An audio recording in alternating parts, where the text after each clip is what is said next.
Welcome back to Wigs Gaming. Today we are going to talk about the absolute ugliest dragon types in all of Pokemon. So if you're excited and if you've been enjoying the series, make sure you hit the like button on the video because I'm told that I have to say that every single time. And please subscribe if you are new. I look forward to seeing that sub number continue to grow now that we're back in full swing. Now, dragon types.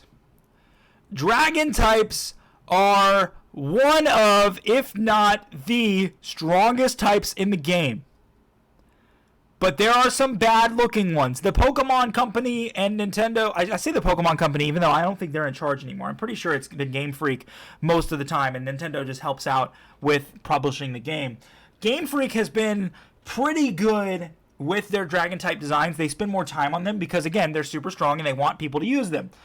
But there have been some stinkers in the past, and I think you guys know exactly which ones I'm going to end up selecting at the end of the day.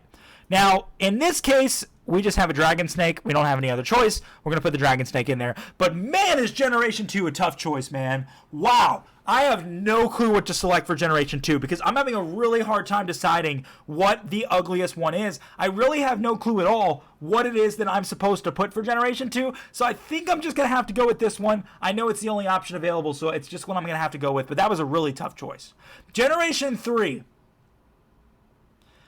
This is where I'm going to make some people mad. Because the worst design in all of Generation 3 is Rayquaza. No. Guys, really? Did you really think I was going there? Did you really think I was going there? This is kind of your stereotypical level 2 cocoon Pokemon, is what Shelgon essentially is. Dragons don't go into cocoons, which is what I find interesting. It's a Pokemon, so like, whatever, no big deal. Like, you know, they can create their own ways, things evolve, but it's like there's a lot of second stage Pokemon that are cocoons. There are so many, and this is just another one. It was Generation 3, so they hadn't overdone it yet, so it worked, but it won't work for too long. Generation 4, well, I will tell you right now, it is not Gibble, Gabite, or Garchomp. I actually don't like Palkia's design. Dialga is awesome. This guy looks so cool. What are you? What are you? Why do you exist? Why do you exist? I mean, its neck is 40 million feet long. It's got these fins out the back of it. Okay? It's got this little gem in its head, and it looks like it has a massive underbite like a bulldog. And he's like, that's how he talks. I mean, come on, man. Not doing it. Not feeling it. Generation 5. Generation 5, well,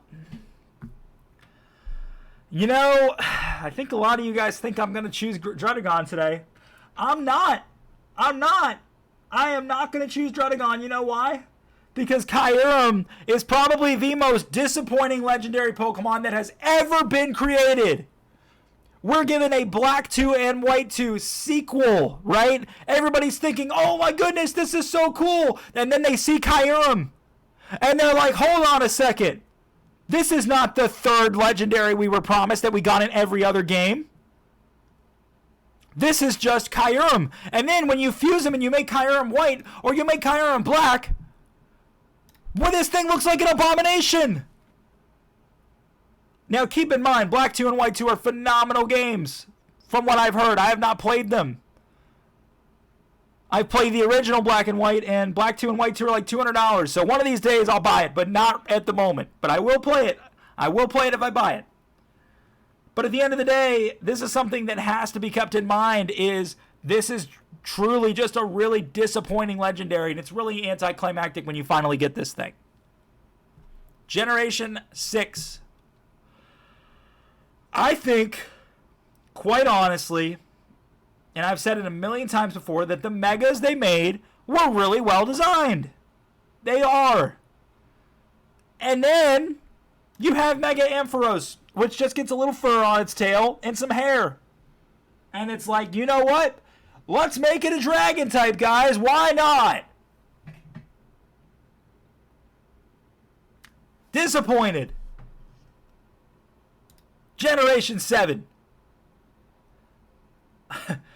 Dude, my boy Guzzlord. So when I first saw the Sun and Moon trailer that introduced Guzzlord, I thought this thing was the coolest Pokemon they have ever created. I was so hyped up about this thing. I was like, Guzzlord? Holy cow, the thing looks so awesome.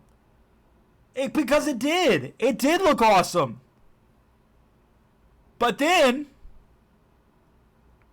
I still think it looks awesome. I'm probably just not as excited about it as I used to be. And no, it's not ugly, by the way. It looks awesome. It looks awesome. You know what is ugly? You know what is really ugly? A dog. Now, it's obviously a tall tree. I get it. It fits Executor really well because Execute and Executor are just silly Pokemon to begin with. So to make it just taller is kind of a very fun concept because it's just so, like, it's so Executor for its Alolan form to just be, oh, it's tall because it's in a tropical area so it can grow higher. Like, I find that hilarious. Generation 8. You can make a Pokemon and you can put it in an apple. Or you can make a Pokemon and create an absolute abomination. Or you can make a Pokemon that makes 0 sense. Eternatus is like 67 feet tall or something. It's one of the most broken Pokemon they've ever put in the game, and it's the stupidest design for a legendary I've ever seen. Zacian and Zamenta are literally Pokemon that hold a sword and a shield. They're lions that hold a sword and a shield. Yet they are better and more creatively designed than whatever Eternatus is. What is Eternatus? What are you? What is your purpose? I do not understand what this thing is. It's just a whole bunch of scales all over the place. Anybody who saw this and thought, this looks so cool, don't lie to yourself. Don't lie to yourself. You might have said that just to justify how much you were liking the game, and I get it. It was a fun game. I finished it. But don't lie to yourself. Nobody thinks this thing is cool. Everybody who used this thing only used it because it was broken. And because they let you catch it before the champion, you could put it on your team and you could breeze through the champion pretty easily. But nobody likes this thing. So don't get it twisted. Don't get it twisted at all. Hey, I closed all 3 rings on my Apple Watch. Get on my level. I wasn't even standing, by the way. It just thinks I was. No problem. Moved 664 calories. Exercised 53 minutes. Stood 12 to 12 hours. Done. Easy. All right. Here we go. Here we go. What about Generation 9? Well, I talked about it before, and I'm going to talk about it again. Miraidon is one of the coolest legendary designs in the game. And then you have Koraidon. Miraidon, when he is in his bike form, is an actual bike. He has a wheel that rolls when you ride on it. Koraidon has a bike wheel and a bike wheel down here, but yet he runs on his hands and feet. Why did you think of that? What went through your head when you said, they're both going to look like motorcycles, but only one of them is going to move like one? Why? At the end of the day, the worst of the worst, though, is obviously Eternatus. I have no explanation for what this thing is supposed to be. And I honestly don't know if I'm ever going to find out. So if you have some more info on what this thing is supposed to be, let me know. Happy to help. Thank you for watching. I will see you tomorrow for Dark Types. Do not miss out. Have a good one.